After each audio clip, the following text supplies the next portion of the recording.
Salut les amis, j'espère que vous allez bien. Donc aujourd'hui je vais vous présenter les derniers films que je me suis procurés. Donc je commence avec une box.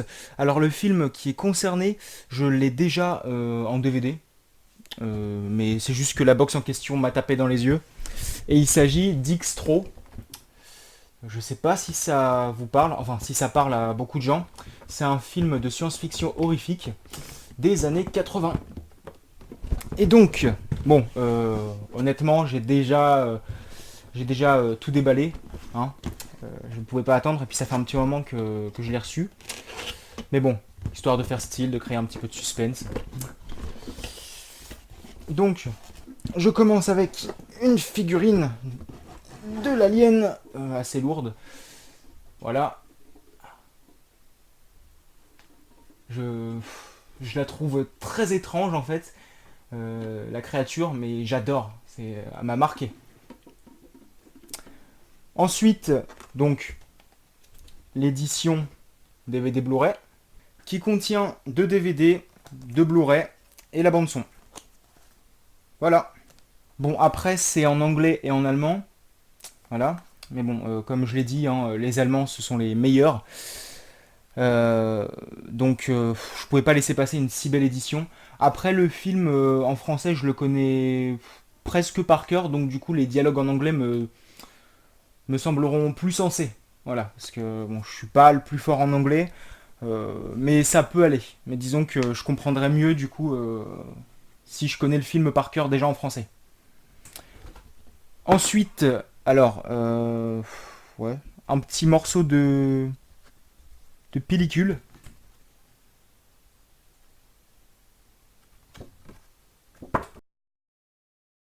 Donc, pour finir, alors ça, j'adore le t-shirt du film. Bon, c'est écrit en allemand, mais je me suis renseigné. Alors, si je me gourre pas, c'est écrit tous les extraterrestres ne sont pas nos amis ou ne sont pas amicaux.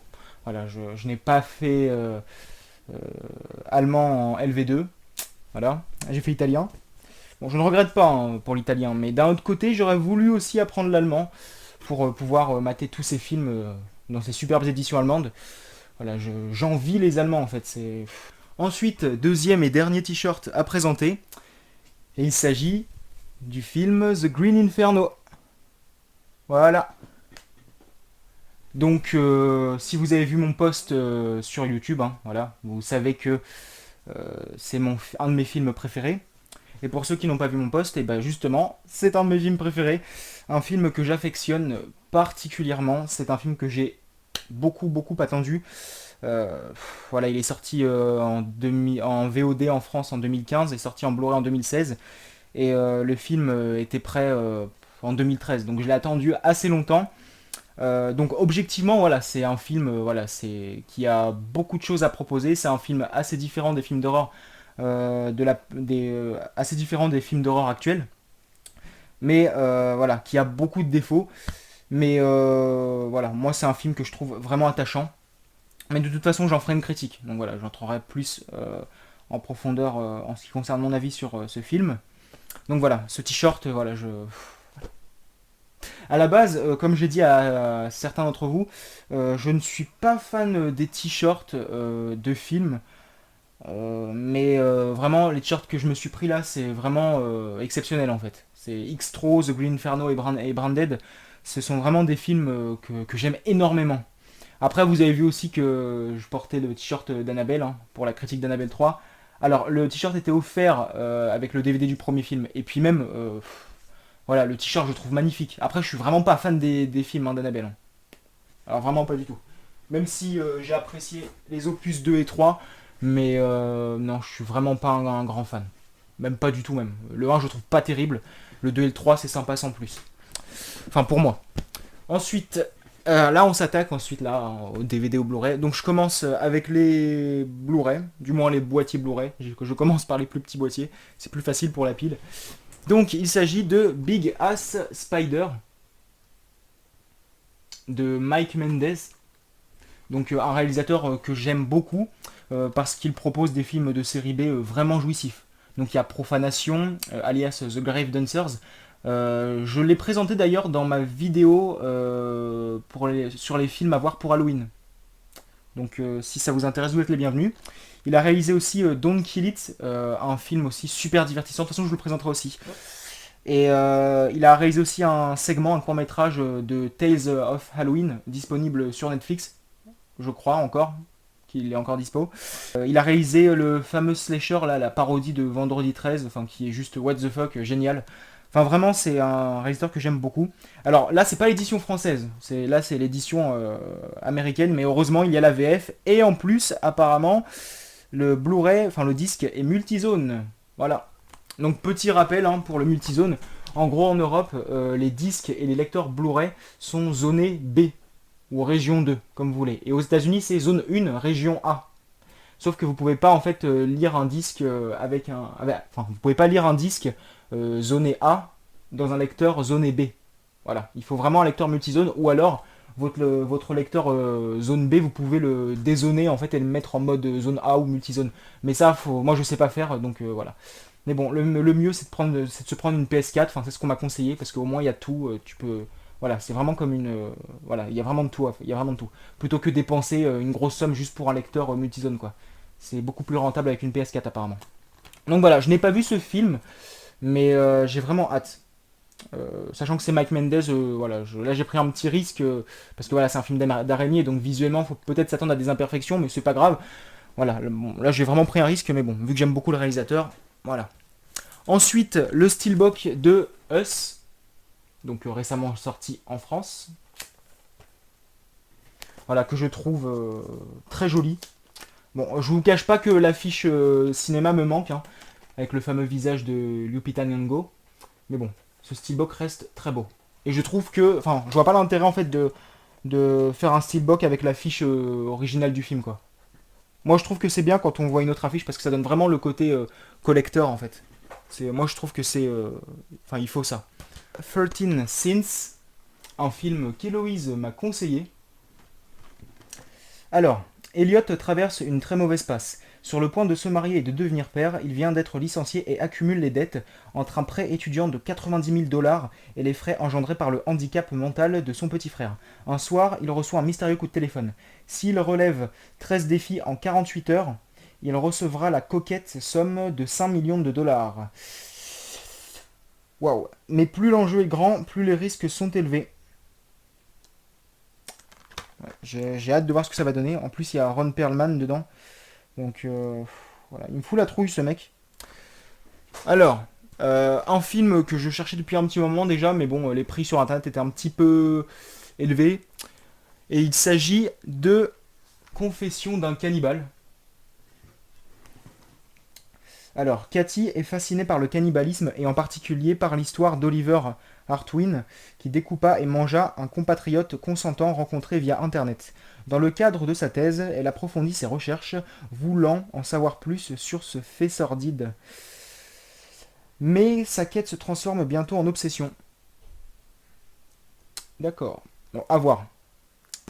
Bon, je suis confiant. Voilà. Là, pareil, j'ai pris un petit risque, mais bon.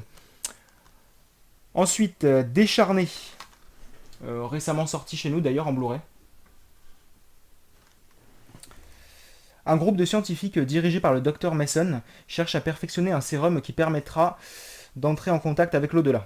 Bouleversé par la disparition de son enfant, le docteur Mason est prêt à repousser les limites de l'esprit humain pour confirmer la vie après la mort. Mais l'expérience se tourne mal et ouvre un passage entre le monde des vivants et celui des morts. Film suivant. Alors celui-là, je l'ai vu il y a des années. Dans mes souvenirs, c'était passable, mais je pense que je pourrais changer d'avis. Voilà, j'ai l'impression d'être passé à côté de quelque chose. Et c'est The Innkeepers. Alors je sais que beaucoup de gens l'ont trouvé très très long à démarrer.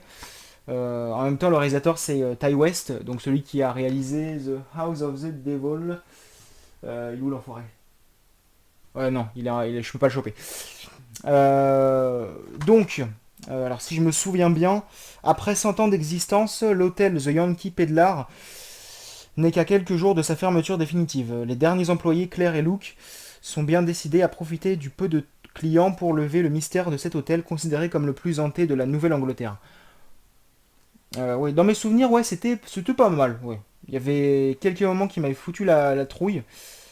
Mais c'est vrai qu'il était assez long à démarrer. Mais je me rappelle que le soir où j'ai découvert, j'étais crevé un peu. Donc il faut vraiment que je le revoie. Alors, un film que, ouais, il y a pas mal de gens qui ont apprécié euh, sur un groupe de cinéphiles sur Facebook. Et c'est The Hike. Donc, une bande de copines décide de partir faire du camping sauvage dans un endroit pittoresque et isolé de la campagne anglaise. Sur place, les jeunes femmes rencontrent un trio de grimpeurs et se lient d'amitié avec ces garçons. Mais la nuit tombée, la disparition d'une des filles va provoquer un début de panique. Les amis vont être obligés de compter les unes sur les autres pour retrouver leurs camarades et s'efforcer de sortir en vie de la forêt. Donc ouais, une chasse à l'homme plutôt classique. J'espère être surpris ou... Voilà, je pense que ça pourrait être fun. Voilà, la simplicité aussi, hein, moi j'aime bien. Ensuite, un film qu'on m'a conseillé, et c'est Under the Skin, avec Scarlett Johansson. Et ça parle d'une extraterrestre qui arrive sur Terre pour séduire les hommes avant de les faire disparaître. Donc, bon, voilà, la fameuse femme qui séduit les hommes, hein, voilà, qui les fait disparaître, voilà, ça a été déjà vu. Mais là, non, je pense que ce film aura sa propre identité. Surtout que j'ai vu la bande-annonce. Donc, à voir. Par contre, c'est uniquement en version originale sous-titrée, en français. Donc, j'espère que les personnages ne seront pas trop bavards. Parce que vraiment, hein, pour ceux qui savent, enfin pour ceux qui ne savent pas du coup, j'ai un peu de mal avec la version originale avec des sous-titres français parce que ça m'empêche d'admirer un peu les images, les plans et tout. Voilà, j'ai découvert American Mary hein, euh, avec un visuel qui compte beaucoup. Franchement, ça m'a fait chier de mettre pause parce que j'avais pas le temps vraiment d'admirer les personnages, de les découvrir visuellement parce certains avaient un style assez atypique. Et puis en même temps, t'as le personnage qui parle donc tu dois lire les sous-titres. Enfin, c'est pas évident quoi, c'est assez chiant. Enfin, moi j'aime pas. Ensuite, un film qu'on m'a conseillé au travail, voilà, il faut vraiment que je le voie parce que ça fait longtemps. C'est L'échelle de Jacob. D'ailleurs, il y a le remake là qui a montré sa bande-annonce. Je ne l'ai pas vu parce que je n'ai pas encore vu l'original, donc voilà. Donc, Jacob Singer, un employé des postes new-yorkaises, est assailli par de nombreux cauchemars durant ses journées. Il voit des hommes au visage déformé et se retrouve dans des lieux qu'il ne connaît pas. Jacob est victime des flashbacks incessants de son premier mariage, de la mort de son fils et de son service au Vietnam. Jour après jour, Jacob s'enfonce dans la folie en essayant de comprendre ce qui lui arrive avec l'aide de Jezebel, son épouse. Ouais, il paraît que le film est très angoissant. Je crois même que sur une ou deux listes sur internet, il fait partie des films les plus flippants. Donc voilà, j'ai hâte de voir ça. Ensuite, alors, ce film-là, je l'ai gagné en DVD l'année dernière au Bloody Weekend. Mais non, franchement, l'édition Blu-ray, elle est magnifique. Et puis, voilà, je me suis dit, bah vas-y, en Blu-ray. Surtout que là, c'est vraiment de la remasterisation et tout. Donc, voilà. Et c'est Prince des Ténèbres, que je n'ai toujours pas vu, du coup. Euh, voilà, j'espère que je vais beaucoup aimer. On m'a dit qu'il ferait partie de mes films préférés, sûrement, possible. Donc voilà, j'ai hâte de voir ça. Donc à la demande d'un prêtre, de jeunes scientifiques viennent étudier un mystérieux cylindre enfermé dans la crypte d'une église de la banlieue de Los Angeles. Les étudiants découvrent au cours de leur recherche que le troublant liquide qu'il contient serait l'incarnation de Satan.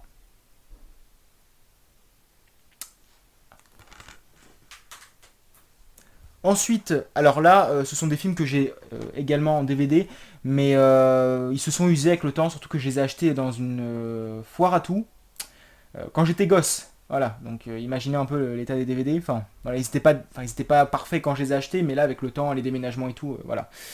Donc je me suis dit autant les racheter, mais en Blu-ray et du coup, bah, dans une meilleure qualité hein, d'image et de son. Et puis même, je ferai le classement des épisodes de cette saga. Et c'est Les Dents de la Mer 2 et 3. Donc pour le classement des épisodes, je m'y mettrai sûrement en septembre, je pense, parce que va y avoir les sorties de Scary Stories, Wedding Nightmare, et puis il y a déjà des vidéos aussi que j'ai prévu de faire, donc voilà. De toute façon, je vais me remettre un peu plus au classement d'épisodes de saga, parce que je me suis aperçu que le dernier en date remonte à très longtemps. Disons que c'est long à préparer, parce qu'il faut revoir les films. Alors même si j'ai beaucoup de souvenirs en ce qui concerne ces films, enfin les sagas même en général, je me dois de toutes les revoir. Parce qu'il y a sûrement, voilà, je suis sûrement passé à côté de certaines choses et tout. Et puis même mes avis peuvent changer. Et voilà, je peux pas regarder beaucoup de films en peu de temps. Donc forcément, ça met beaucoup de temps. Et puis après, voilà, faut aussi préparer les critiques de tous les épisodes. Donc imaginez un peu le délire, surtout quand c'est la saga des Vendredis 13 par exemple, ou Halloween. D'ailleurs, Halloween, je referai le classement d'ailleurs quand les deux épisodes là de 2019, enfin de 2020 et de 21 seront sortis. Parce que voilà, c'est parce qu'il y a celui de 2018 aussi qui est arrivé et celui-là je l'ai pas intégré dans mon classement en fait vu qu'il est sorti bien après. Donc voilà, ce classement d'épisodes de saga, je le referai. Ensuite, un film qu'on m'a offert, merci d'ailleurs l'ami, et c'est Green Room, un survival, oui, un survival apparemment très brutal. Donc, au terme d'une tournée désastreuse, le groupe de punk rock The Ain't Right accepte de donner un dernier concert au fin fond de l'Oregon, pour finalement se retrouver à la merci d'un gang de skinheads particulièrement violents. Après la découverte d'un cadavre, ils deviennent la cible du patron et de ses sbires, déterminés à les éliminer. En plus, il y a la version Director's Cut. Donc, comme ça, non censuré. Voilà, j'ai vraiment hâte de voir ce que ça va donner.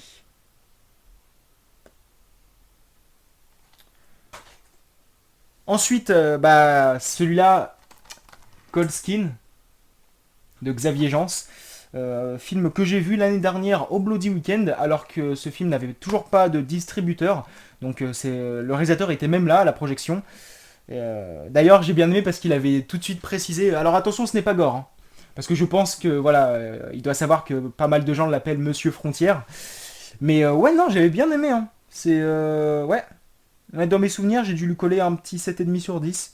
Ouais, c'était. Ouais. Visuellement, c'est magnifique. Non, franchement, c'était pas mal. Alors, du coup, alors, attends, si je me souviens bien, en 1914, alors que le monde se prépare à l'apocalypse, j'avais complètement oublié ça par contre, un jeune homme est débarqué sur une île rocheuse et inhospitalière près du cercle antarctique. Sa mission remplacer pour les 12 prochains mois l'officier météo qui a mystérieusement disparu.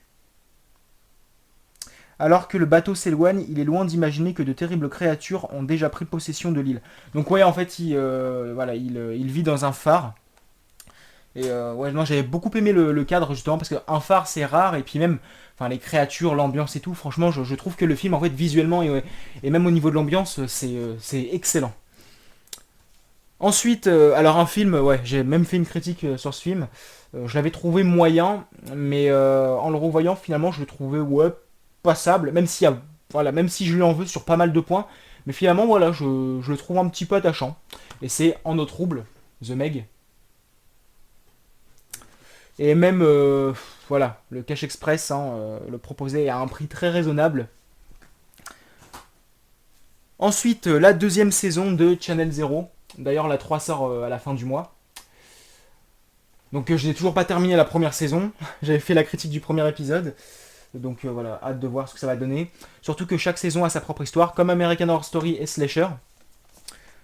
Donc, Margot Slater, une jeune fille solitaire, est encore bouleversée par la mort brutale de son père. Lorsqu'elle entend parler de l'attraction La Maison Sans Fin, une sorte de bâtisse hantée itinérante, elle décide d'aller la visiter avec trois amis. Cette maison, à l'aspect sinistre, propose aux visiteurs d'affronter leur peur à travers le dédale de 6 pièces de plus en plus terrifiantes. Mais selon la rumeur, ceux qui seraient parvenus à aller au bout de la visite n'en seraient jamais ressortis.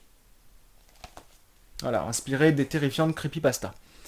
Ensuite, un autre cadeau, et c'est l'intégrale des fantasmes.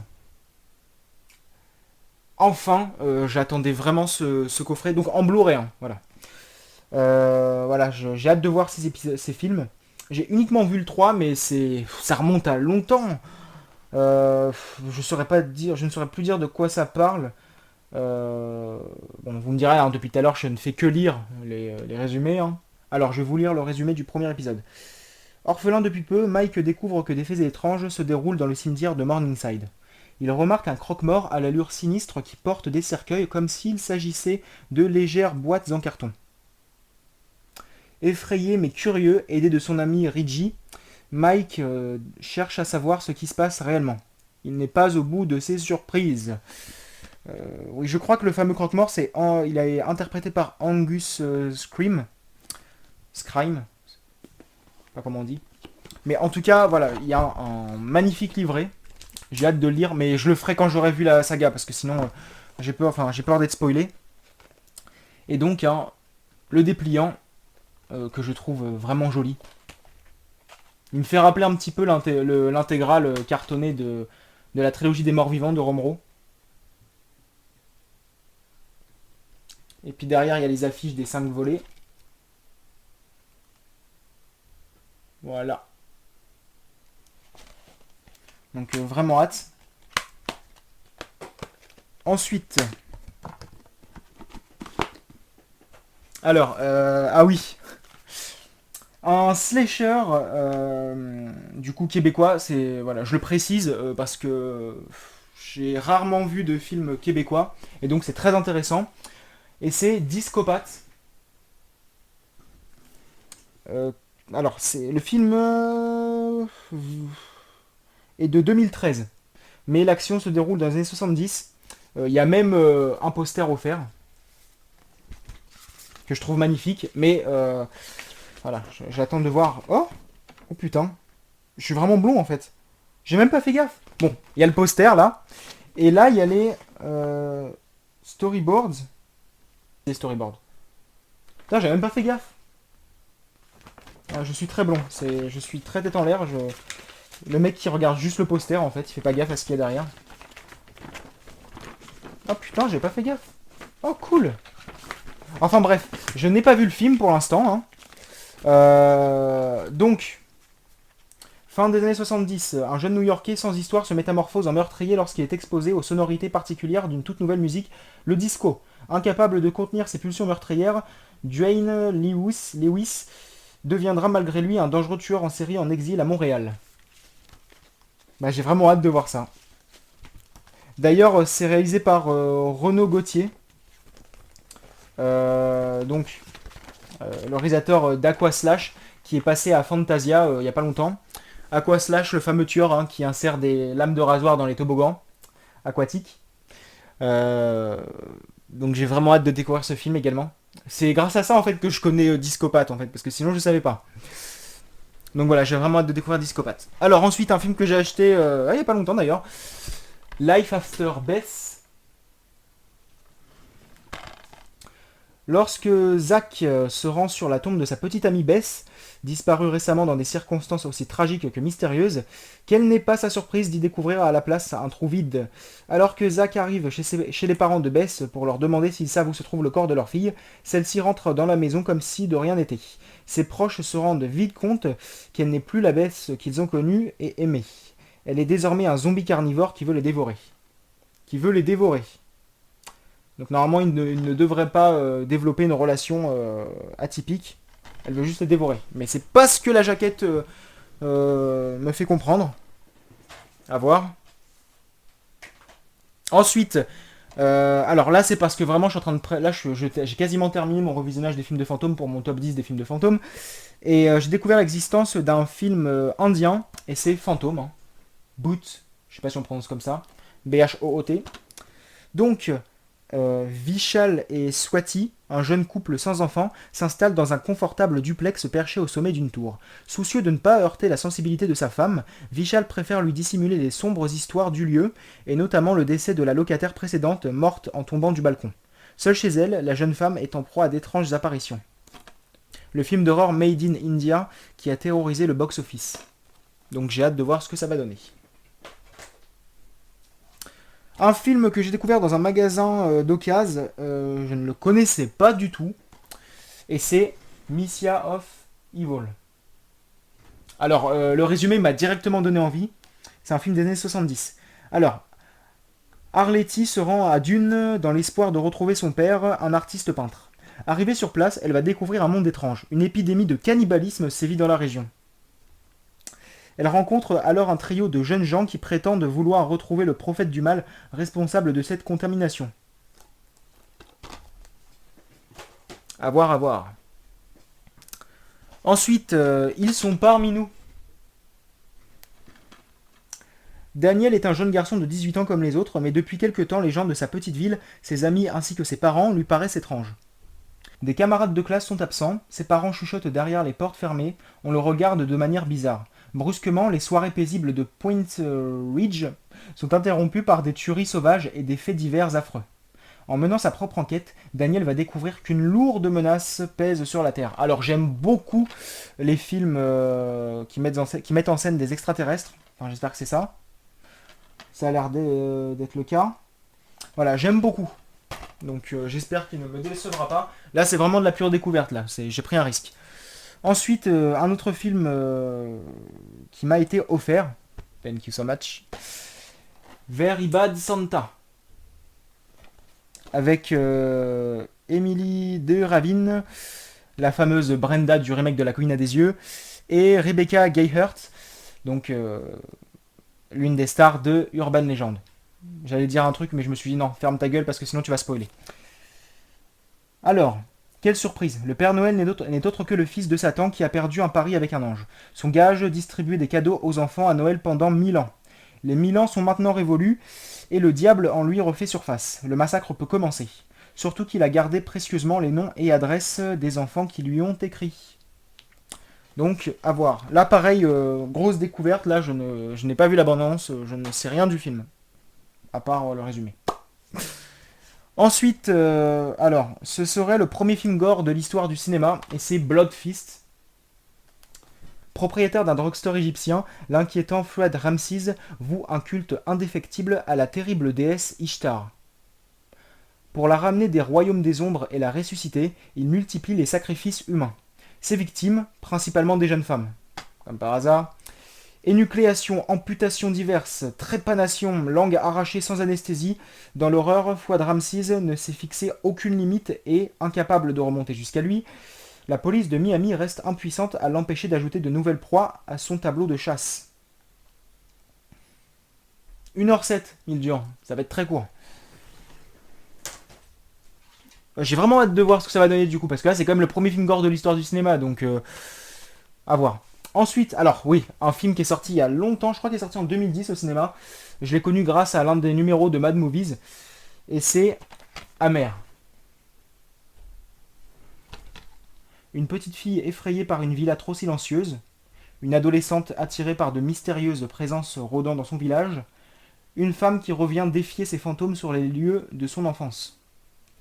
Les 3 âges clés de la vie tourmentée d'Anna, un voyage charnel entre réalité et fantasmes oppressants où plaisir et douleur s'entrecroisent. J'ai l'impression qu'on me parle d'un Hellraiser quand c'est comme ça.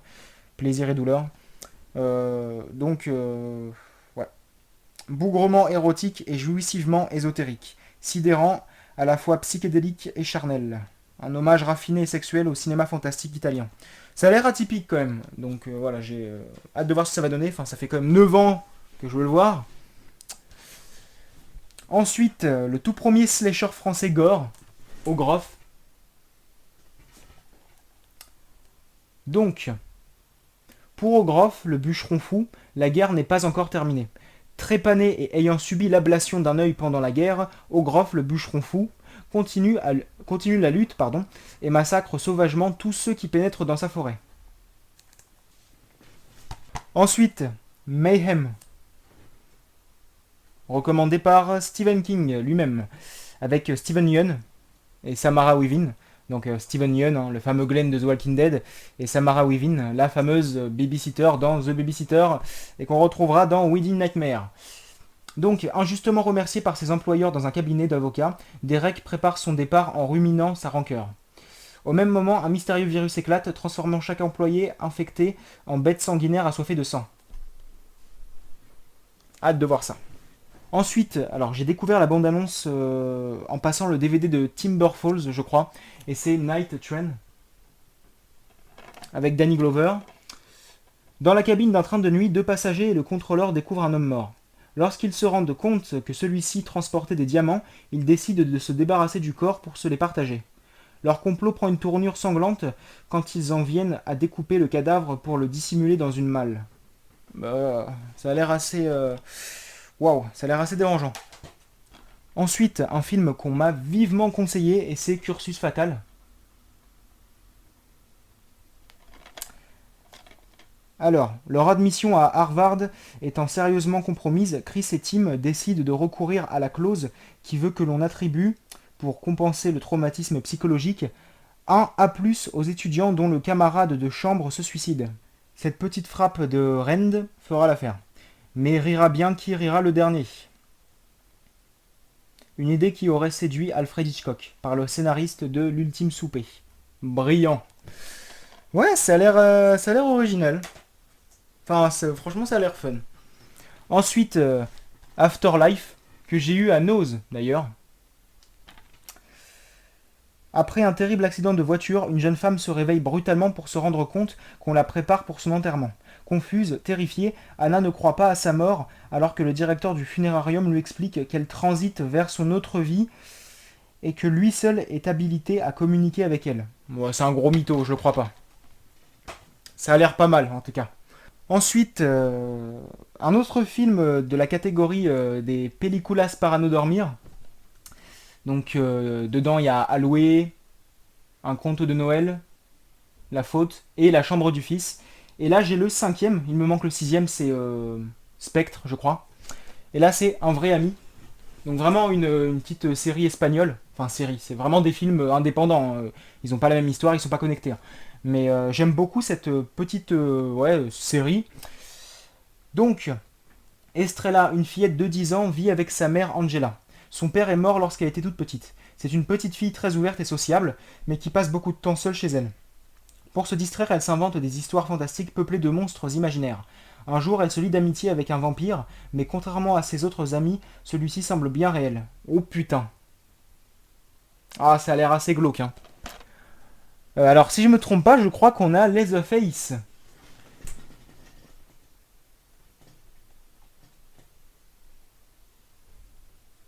Vous avez vu?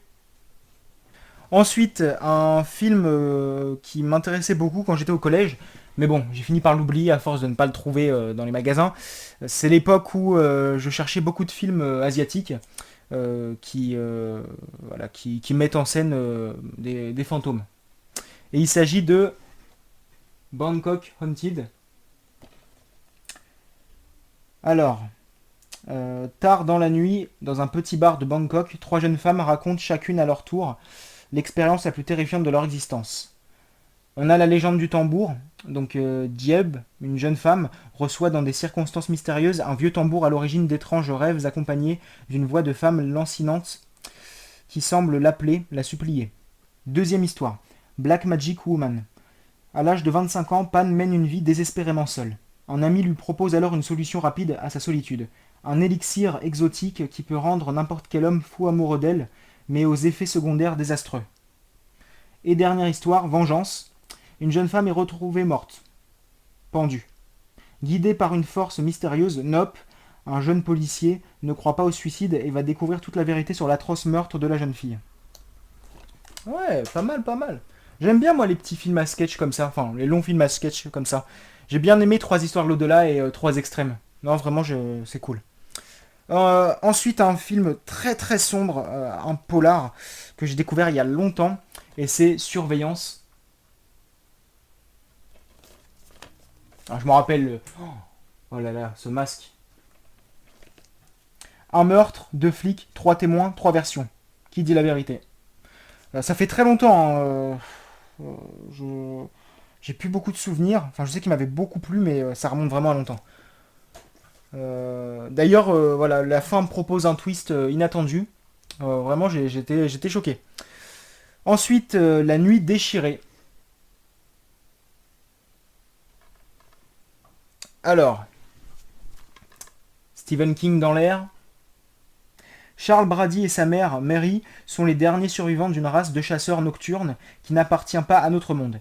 Ce sont des félidés, des félidés ne pouvant rester en vie qu'en se nourrissant de la force vitale d'une jeune vierge. Capables de se métamorphoser et de cacher leur apparence de fauves sous un aspect humain rassurant, ils s'installent à Travis, une petite ville tranquille de l'Indiana, et se mettent en chasse. Un conte d'horreur, d'érotisme et d'humour macabre, interdit au moins de 16 ans. Ça a l'air un peu plus corsé que les autres adaptations. Ensuite, ah oui, un film que j'ai vu en entier sur YouTube il y a très longtemps. J'étais encore au lycée, je crois. Je venais d'entrer au lycée même. Devil Seed. Alors, c'est pas un film de possession extraordinaire, d'ailleurs. Hein. Ceux qui ne savent pas, je vous le dis, mais les films de possession, d'exorcisme, voilà, c'est. Je crois que c'est le sous-genre que j'aime le moins dans le cinéma d'horreur d'épouvante là. Vraiment, il y a très très très peu de films que j'aime. Mais celui-là, je l'ai trouvé sympa. Honnêtement, ouais, je peux faire facilement un top 5 hein, dans ce genre de film. Ou à la rigueur un top 10, mais vraiment, voilà. Euh, non, vraiment, c'est vraiment le genre de top que je peux facilement réaliser. Hein. Donc, Alexandra, une étudiante pétillante, retourne vivre avec ses colocataires pour sa rentrée universitaire. Après une nuit de fête, Alex accepte de consulter une voyante, mais la séance tourne au cauchemar quand celle-ci fait des allusions à la présence d'un esprit malveillant. Quand la jeune fille se réveille le lendemain, elle ne se rappelle de rien. La graine du mal. Impressionnant, intense, on frise la crise de nerfs à force de sursauter. Oui, bon, moi je me souviens pas avoir autant sursauté. Hein. Moi je sais que l'histoire m'avait plu, mais sursauter, non. Abusez pas. Hein. Ah oui, de Dick Maas, le réalisateur de L'Ascenseur et Saint-Nicolas. Amsterdam. Amsterdam, ses canaux, ses touristes et ses tueurs en série. En effet, plusieurs crimes atroces plongent la ville dans la terreur. Sans distinction d'âge ou de sexe, l'assassin tue puis mutile ses victimes. Le tueur aux motivations mystérieuses serait une sorte de monstre tout droit sorti des canaux. L'inspecteur Eric Visser est chargé de l'enquête. Aidé d'un collègue de la police fluviale, il va explorer les bas-fonds de la cité. Encore 3 films. Alors, il y a Sanctuaire, La Chiesa, de Michele Soavi. J'aime beaucoup l'affiche. Enfin, le monstre a de la gueule. Je trouve ça très stylé.